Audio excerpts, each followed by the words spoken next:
Une des plus grandes découvertes archéologiques du 20e siècle est un faux.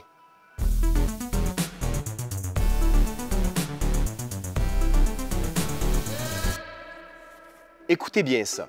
L'histoire, c'est celle de Charles Dawson.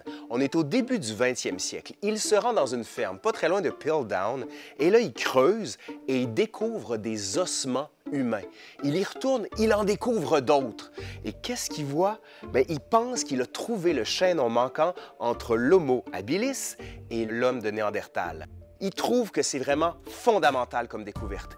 Et en 1912, il se rend devant un parterre de scientifiques pour démontrer sa grande théorie.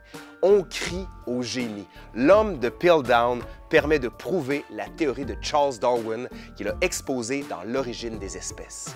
À la mort de Charles Dawson, son fameux homme de Piltdown commence à soulever beaucoup de questions.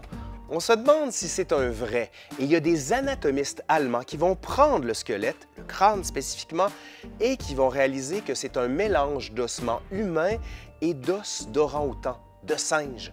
Plus fort encore, dans les années 40 et dans les années 50, on commence à faire une datation au carbone 14. Et le crâne, qui devait être 500 000 ans plus vieux que l'homme de Néandertal, a en fait l'âge de 500 ans.